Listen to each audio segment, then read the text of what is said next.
mês de novembro segue com várias atividades em comemoração ao Novembro Negro, mês da consciência negra na Bahia.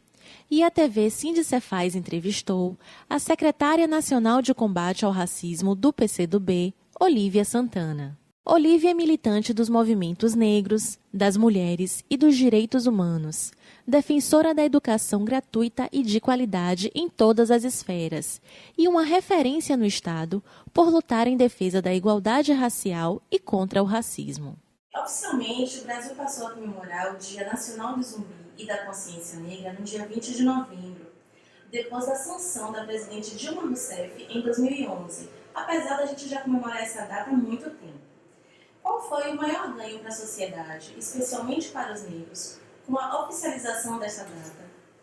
Então, na verdade, a presidente Dilma reconheceu algo que a sociedade, ou pelo menos que a população negra, já vinha construindo desde os anos 70, que é exatamente a construção dessa referência histórica, o 20 de novembro como Dia Nacional da Consciência Negra, em homenagem à figura de Zumbi dos Palmares, e como uma data que marca a resistência negra na história do Brasil. Porque até então, o que se sabia era sempre do negro passivo, do negro escravizado, do negro nas correntes e no navio negreiro. Então, o movimento negro teve uma ação fundamental, que é exatamente mostrar o outro lado da história, mostrar essa história de resistência, de luta, mostrar os quilombos diferentes da senzala, os quilombos como espaço de organização, de articulação política. E o Quilombo dos Palmares foi a maior experiência libertária que existiu no Brasil em uma época de brutal exceção. Então, numa sociedade escravocrata, colonialista, se conseguiu constituir um quilombo como espaço de liberdade para negros que fugiam da escravidão, que durou um século. Então, é muito importante esse reconhecimento, essa oficialização de algo que veio com a força da luta antirracista.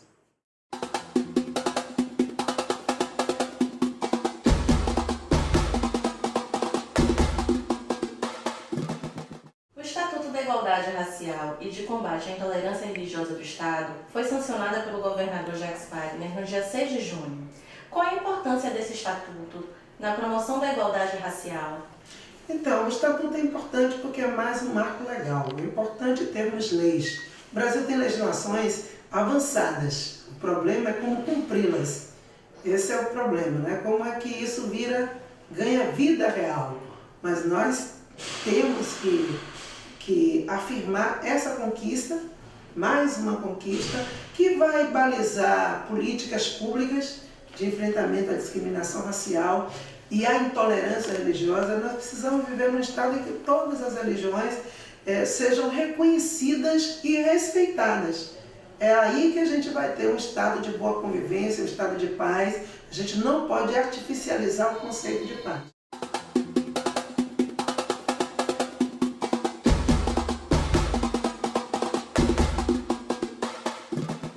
Você, como educadora, você é pedagoga e defensora de uma educação de qualidade e inclusiva, qual é a sua avaliação da educação no Brasil e na Bahia atualmente? Então, eu acho que a educação ainda está muito aquém do que nós precisamos.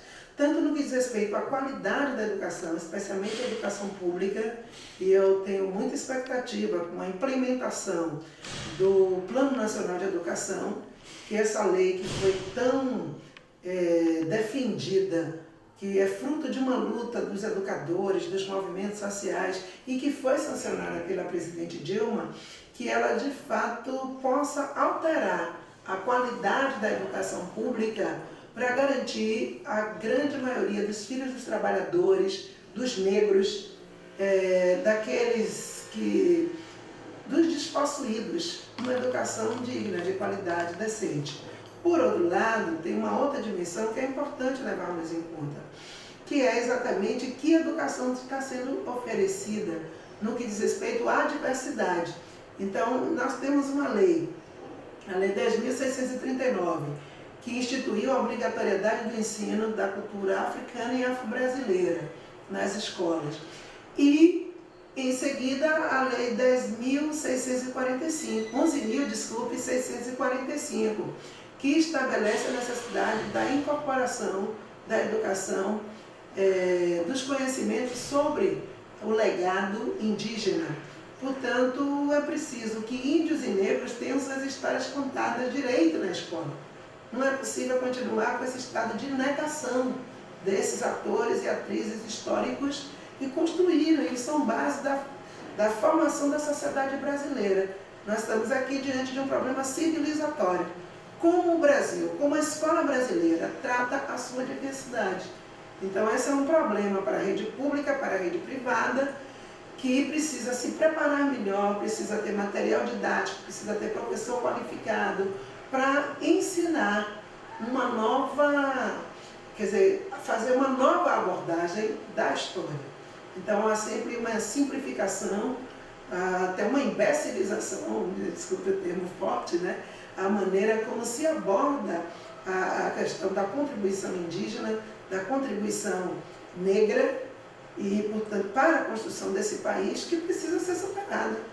Então, somos nós os vencidos que queremos e exigimos que a história seja contada sem que se subtraia as verdades importantes sobre a nossa identidade, sobre a nossa condição humana.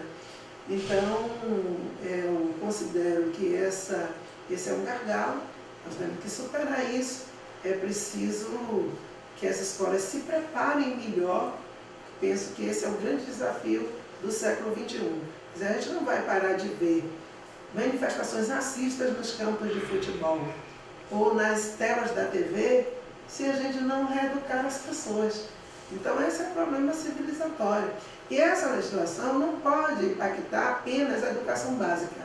Ela precisa ser contemplada também nas licenciaturas, nos cursos de pedagogia, porque esse professor já tem que sair da universidade em condições de desenvolver esse tipo de trabalho.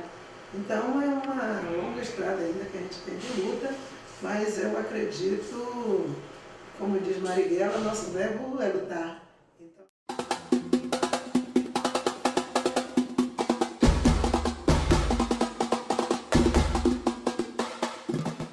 De que forma a sociedade pode ajudar na busca da igualdade de oportunidades? No geral, como é que você vê essa situação para que a sociedade possa ser de forma mais igualitária? Então, eu costumo dizer que na vida existem coisas que só têm dois lados e a gente tem que optar por um deles.